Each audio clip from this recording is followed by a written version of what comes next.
আসসালামু আলাইকুম। আশা করি সবাই ভালো আছেন এবং আমিও আপনাদের দোয়ায় এবং আল্লাহর অশেষ মেহেরবানিতে সুস্থ আছি এবং সুস্থ থেকে আপনাদের জন্য ওভারঅল কাজ করে যেতে পারছি, এটার জন্য সবচেয়ে ভালো লাগছে। এখন কিছু কমন ইস্যু নিয়ে আপনারা প্রায় যেটা নক করে থাকেন সেটা হচ্ছে যে ভাই আমার কাশি হচ্ছে বা হালকা গলা ব্যথা আছে, বা হয়তো হাঁটতে গেলে শ্বাসকষ্ট হয়, বা আপনার আগে থেকে অ্যাজমা আছে। তো এইরকম সমস্যা যাদের আছে, অ্যাকচুয়ালি আজকের লাইভটা মূলত তাদের জন্য। যে যদি আপনার শ্বাসকষ্ট থাকে, কাশি থাকে বা গলা ব্যথা থাকে, কিংবা মুখে স্বাদ কম পাওয়া, হ্যাঁ, বা নাকে ঠিকমতো আপনি স্মেল পাচ্ছেন না, মানে গন্ধ পাচ্ছেন না, তো সেক্ষেত্রে আপনার করণীয় কী বা আপনি কী করতে পারেন, এটা মূল ফ্যাক্ট আজকের আলোচনার বিষয় আর কি। তো যদি আমরা এরকম হয় কখনো যে নাক দিয়ে অনবরত জল গড়িয়ে পড়তেছে, হ্যাঁ, বা যেটা আমরা বলি কি যে রাইনাইটিস বা হাঁচি হচ্ছে ঘন ঘন বা কাশি হচ্ছে, তো সেক্ষেত্রে আমি একটা প্রেসক্রিপশন এখানে লিখে দিয়েছি। আমার যে ক্যাপশনটা দেওয়া আছে, এই ক্যাপশনে একটা প্রেসক্রিপশন দেওয়া আছে, যেখানে আপনার দুইটা ওষুধের কথা উল্লেখ করা আছে। যে সকালে ফেক্সোফেনাডিন খাওয়ার কথা 120 মিলিগ্রাম, বা আপনার ওজন যদি খুব বেশি হয়ে থাকে তাহলে সেক্ষেত্রে 180 মিলিগ্রামটা আপনি গ্রহণ করবেন প্রতিদিন সকালে, এটা 10 দিন। বা এর চাইতে যদি মনে হয় যে 10 দিন পরেও আপনার হাঁচি বা নাক দিয়ে পানি ঝরাটার ইমপ্রুভমেন্ট হয়নি, সেক্ষেত্রে আপনি 15 দিন 20 দিন বা 1 মাস কন্টিনিউ করতে পারেন। আর নিচে আরেকটা ওষুধের নাম দেওয়া আছে মন্টিলিউকাস 10 মিলিগ্রাম।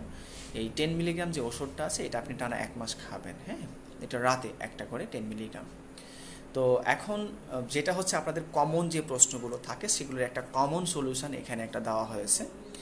যে আমি একটু আবার রিপিট করতেছি, যে যারা কমপ্লেন করেন যে আমার হাঁচি হচ্ছে বা কাশি হচ্ছে, গলা ব্যথা হচ্ছে, কাশি শুকনা কাশি হচ্ছে, তো সেই ক্ষেত্রে আপনারা এই প্রেসক্রিপশনটা ফলো করতে পারেন।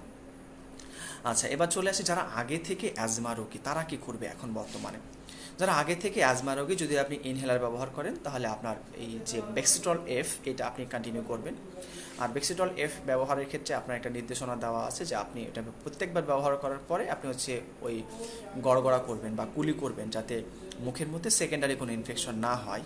কারণ যেহেতু ওটা একটা স্টেরয়েড, ওটা দেওয়ার ফলে মুখের মধ্যে ইমিউনো সাপ্রেশন হয়, যার ফলে দেখা গেলো যে মুখের মধ্যে ঘা হতে পারে বা মুখের মধ্যে চুলকাচ্ছে, জ্বলছে, এরকম কোনো সমস্যা আস্তে আস্তে হতে পারে। আর যদি আপনার শ্বাসকষ্টটা বেশি থাকে সেক্ষেত্রে আপনার অ্যাজমাসল, হ্যাঁ, বা এটা অন্যান্য অনেক কোম্পানির আছে, সেক্ষেত্রে আপনারা যে কোনো একটা ভালো কোম্পানির ওই পিউরিসল যেটা আমরা বলি অ্যাজমাসল নামে, বা আরও অনেক কোম্পানি অনেকগুলো নামে দেওয়া আছে, যেটা আপনার যেটা খুশি, যেটা মনে হয় যে কোনো একটা ভালো কোম্পানি, সেটা আপনি নিয়ে ওই ইনহেলারটা 12 ঘন্টা পর পর ব্যবহার করবেন। যদি শ্বাসকষ্ট আরও বেশি হয় তাহলে সেক্ষেত্রে আপনি 6 ঘন্টা পর পরও ব্যবহার করতে পারেন। যদি আরও বেশি হয় তাহলে 4 ঘন্টা পর পর ব্যবহার করতে পারেন, যেটা আপনার জন্য সুবিধা হয়। তাহলে আপনি এটা অ্যাভারেজ 12 ঘন্টা পর পর, যদি বেশি হয় তাহলে 8 ঘন্টা বা 6 ঘন্টা বা 4 ঘন্টা পর পর ব্যবহার করতে পারেন। এটা হচ্ছে আপনার একটা কমন সলিউশনের কথা বলা হলো।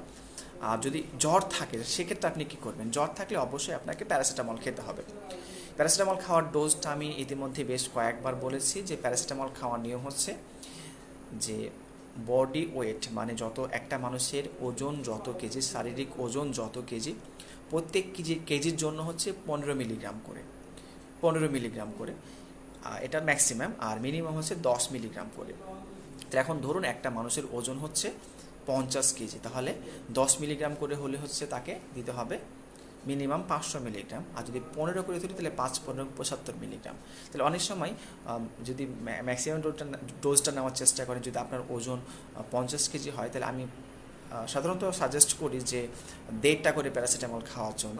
যদি 40 কেজি বা তার একটু কম হয় এবং অ্যাডাল্ট যাদেরকে আমরা বলছি, তাহলে সেই ক্ষেত্রে আমি সাজেস্ট করি 1টা করে।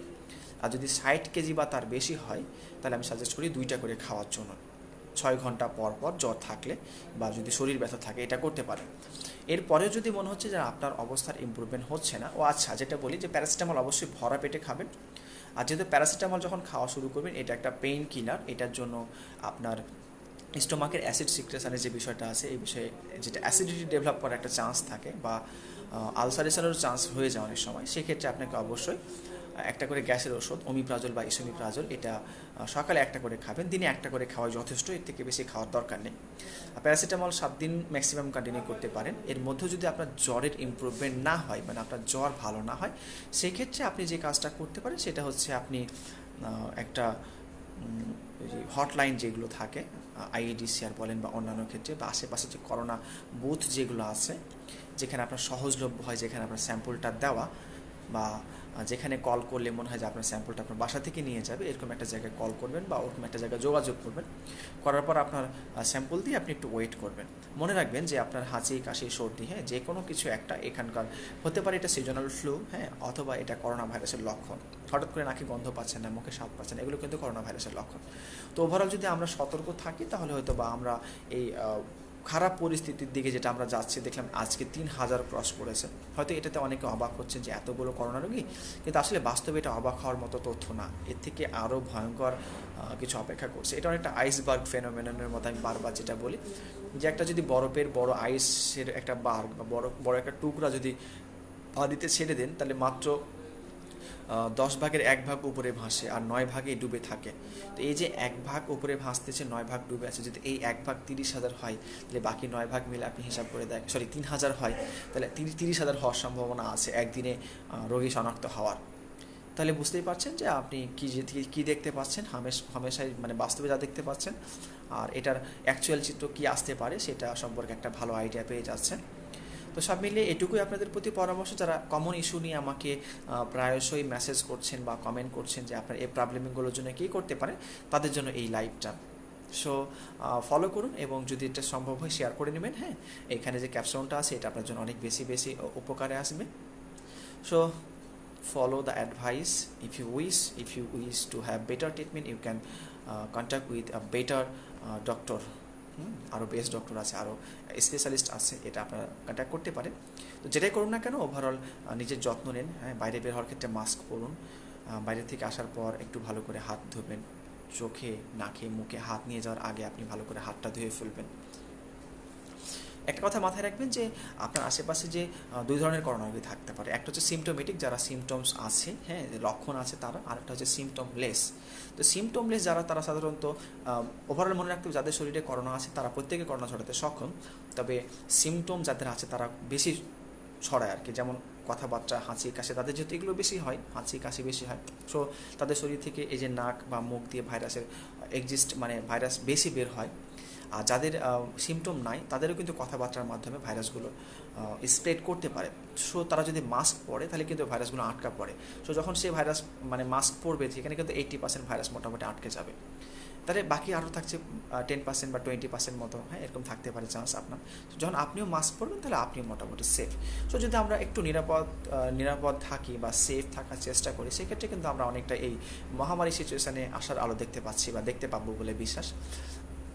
আর কী কী সমস্যা হতে পারে, এগুলো সবগুলো সমস্যা যেগুলো আমি লিখে দিয়েছি, কী কী লক্ষণ আসতে পারে, সবগুলো বা যে কোনো একটা হলেও আপনি এই ট্রিটমেন্টটা গ্রহণ করতে পারেন। আর বারবারই বলছি, যেহেতু আমার এন্ট্রি বা এক্সিস্ট পয়েন্ট এই জায়গাটুকু, হ্যাঁ, আর এন্ট্রি পয়েন্ট চোখ, নাক, মুখ, আর তো আমার এক্সিস্ট পয়েন্ট এই ট্রায়াঙ্গেল, আর এন্ট্রি পয়েন্ট হচ্ছে এই বড় ট্রায়াঙ্গেল। তো সুতরাং এই ট্রায়াঙ্গেলগুলোর প্রতি আমরা একটু কেয়ারফুল হব, যাতে অন্যরা আমার থেকে ইনফেক্টেড না হয় বা আমি অন্যদের থেকে ইনফেক্টেড না হই। সেজন্য আমরা চশমা বা মুখে মাস্ক এটা পরে আমরা ওভারঅল এক্সট্রা অ্যাক্টিভিটি যেগুলো আছে বাসার বাইরে সেগুলো করার চেষ্টা করব। আর আমি যদি ইনফেক্টেড হয়ে থাকি তাহলে আমি অলওয়েজ মাস্ক ইউজ করব। সব মিলে এটুকু, আর তেমন কোনো উপদেশ নেই আপনাদের প্রতি। সো আশা করি আপনারা সচেতন আছেন এবং সতর্ক আছেন। সব মিলিয়ে আপনাদের সুস্বাস্থ্য কামনা করি। কথা হবে আবারও। সে পর্যন্ত সবাই সুস্থ থাকবেন, ভালো থাকবেন। আল্লাহ হাফেজ।